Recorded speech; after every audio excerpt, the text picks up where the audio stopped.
और ही आया है, बीज फूल होके आया है। गौर से तो देखो, पिता ने कहा तू मुझे सिखाने चला है। पहले दिन से जब तू पैदा हुआ था तब से तुझे जानता हूं। किसी और को धोखा देना,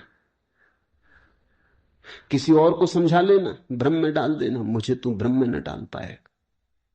मैं फिर कहता हूं, मैं तुझे भली भांति जानता हूं। मुझे कुछ सिखाने को चेष्टा मत कर, क्षमा करने को मैं राजी हूं। बुद्ध ने कहा आप और मुझे जानते हैं, मैं तो स्वयं को भी नहीं जानता था। अभी अभी किरणें उतरी हैं और स्वयं को जानो। क्षमा करे, लेकिन यह मुझे कहना ही पड़ेगा कि जिसको आपने देखा वो मैं नहीं हूं, और जहां तक आपने देखा वो मैं नहीं। बाहर बाहर आपने देखा, भीतर आपने कहां देखा। मैं आपसे पैदा हुआ हूं, लेकिन आपने मुझे निर्मित नहीं किया।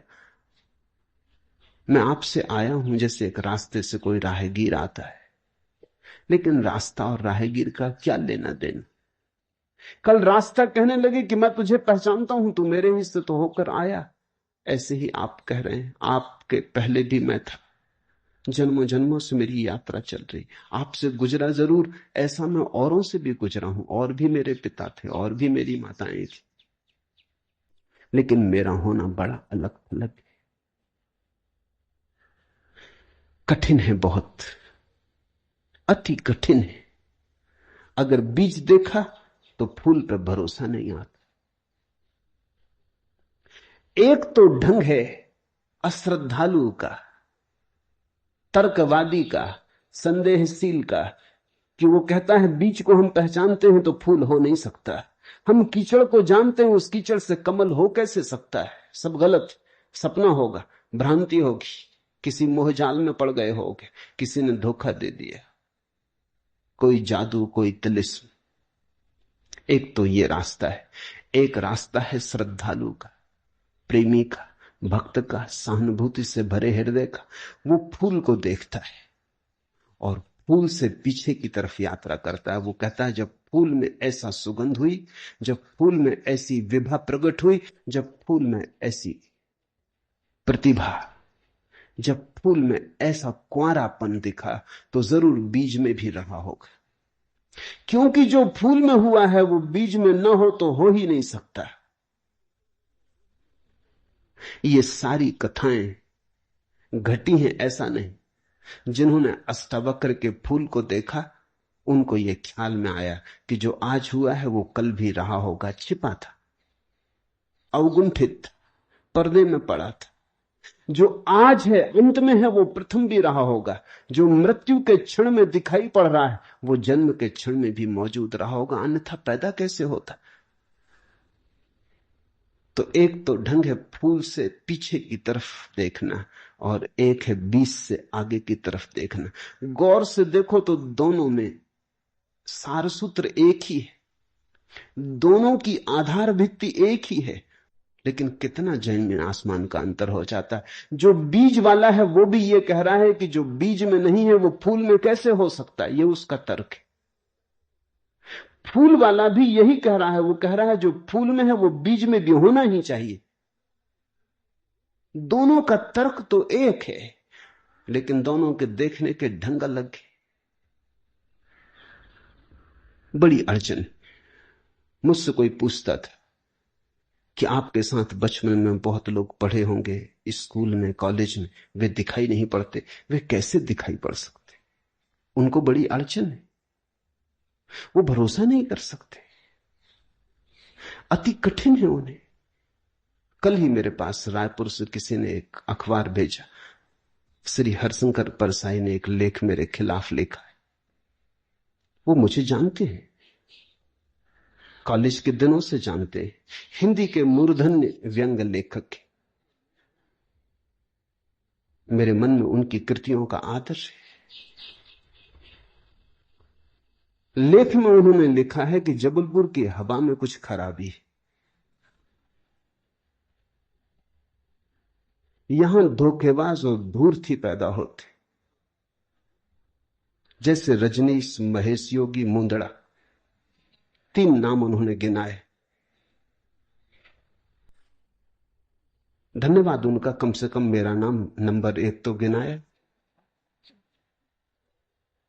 इतनी याद तो रखी, एकदम बिसार नहीं दिया, बिल्कुल भूल गए हो ऐसा नहीं।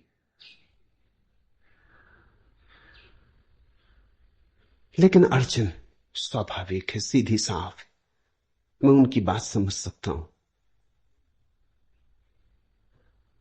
ये असंभव है बीज को देखा तो फूल में भरोसा। फिर जिन्होंने फूल को देखा उन्हें बीज में भरोसा मुश्किल हो जाता। तो सभी महापुरुषों की जीवन कथाएं दो ढंग से लिखी जाती।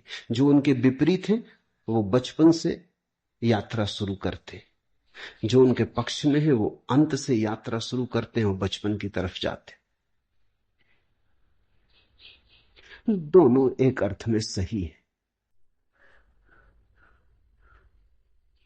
लेकिन जो बचपन से यात्रा करके अंत की तरफ जाते हैं वो वंचित रह जाते हैं।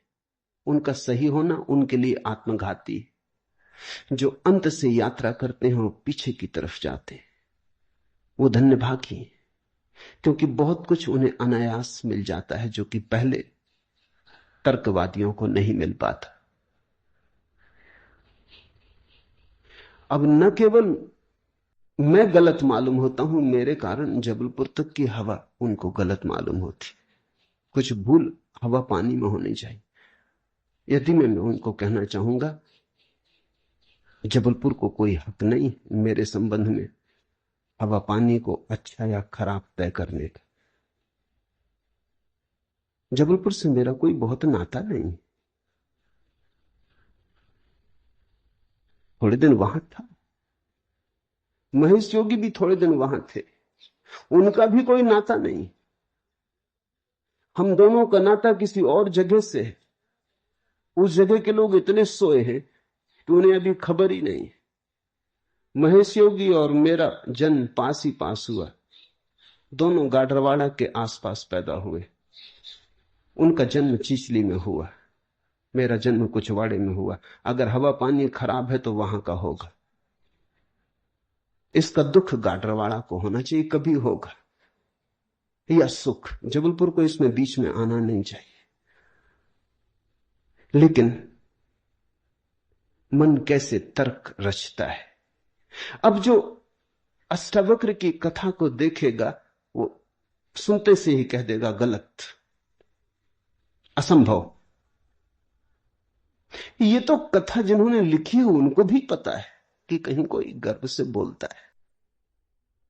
वो तो केवल इतना कह रहे हैं कि जो आखिर में प्रकट हुआ वो गर्भ में मौजूद रहा होगा। जो वाणी आखिर में खिली वो किसी न किसी गहरे तल पर गर्भ में भी मौजूद रही होगी, अन्यथा खिलती कहां से, आती कहां से। सुनने से थोड़ी कुछ आता है, हर चीज के पीछे कारण है।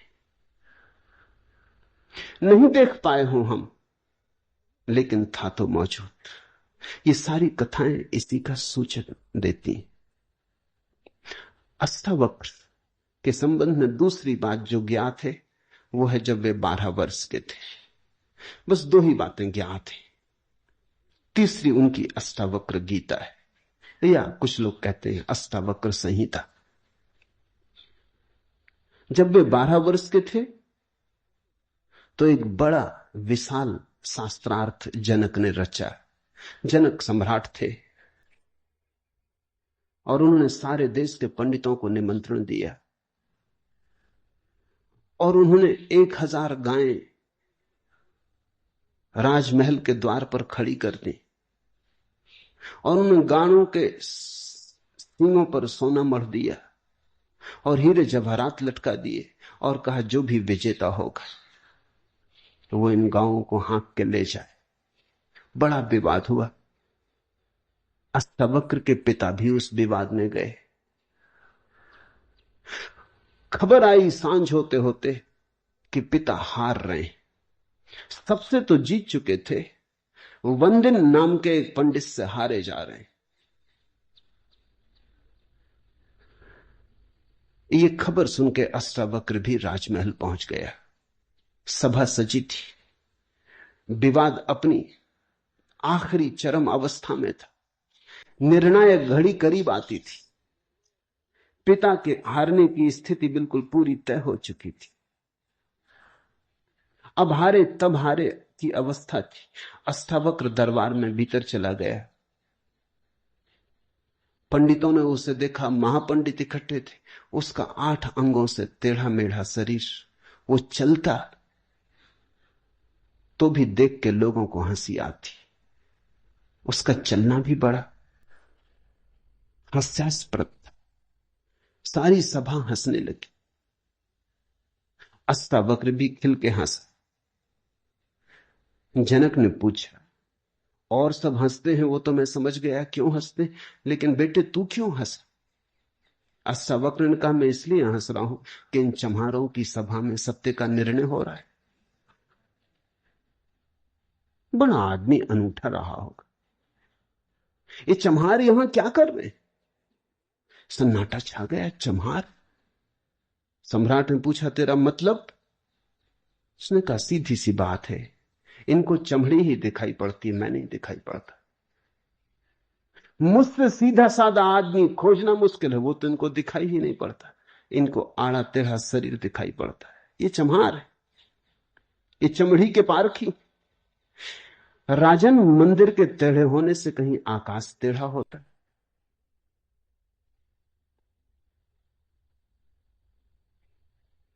घड़े के फूटे होने से कहीं आकाश फूटता? आकाश तो निर्विकार है। मेरा शरीर टेढ़ा मेढ़ा है, लेकिन मैं तो नहीं। ये जो भीतर बसा है इसकी तरफ तो देखो। इससे तुम सीधा साधा और कुछ खोज ना सकोगे।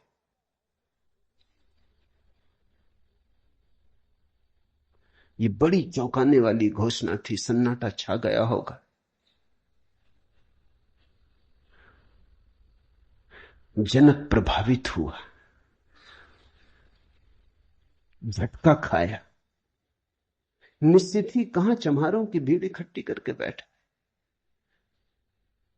खुद पे भी पश्चाताप हुआ, अपराध लगा कि मैं भी हंसा। उस दिन तो कुछ न कहते बना, लेकिन दूसरे दिन सुबह जब सम्राट घूमने निकला था तो राह पर अष्टावक्र दिखाई पड़ा। उतरा घोड़े से, पैरों में गिर पड़ा। सबके सामने तो हिम्मत न जुटा पाया। एक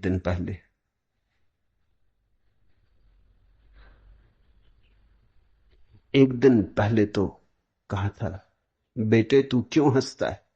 12 साल का लड़का था। उम्र तौली थी, आज उम्र नहीं तौली। आज घोड़े से उतर गया, पैर पर गिर पड़ा, साष्टांग दंडवत,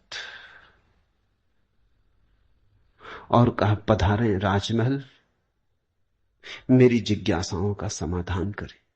हे प्रभु, आए मेरे घर। बात मेरी समझ में आ गई। रात भर में सो ना सका। ठीक ही कहा, शरीर को ही जो पहचानते हैं उनकी पहचान गहरी कहां। आत्मा के संबंध में विवाद कर रहे हैं, और अभी भी शरीर में रस और विरस पैदा होता है, घृणा, आकर्षण पैदा होता है। मर्त्य को देख रहे हैं, अमृत की चर्चा करते हैं। धन्य भाग मेरे कि आप आए और मुझे चौंकाया, मेरी नींद तोड़ दी। अब पधारो। राजमहल में उसने बड़ी सजावट कर रखी थी। स्वर्ण सिंहासन पर बिठाया था इस 12 साल के अष्टावक्र को, और उससे जिज्ञासा की। पहला सूत्र जनक की जिज्ञासा है। जनक ने पूछा है, अष्टावक्र ने समझाया है। इससे ज्यादा अष्टावक्र के संबंध में और कुछ पता नहीं है, और कुछ पता होने की जरूरत भी नहीं। काफी है, इतना बहुत है। हीरे बहुत होते भी नहीं, कंकड़ पत्थर ही बहुत होते। हीरा एक भी काफी होता है। ये 2 छोटी सी घटनाएं हैं। एक तो जन्म के पहले की, गर्व से आवाज और घोषणा कि क्या पागलपन में पड़े हो, शास्त्र में उलझे हो, शब्द में उलझे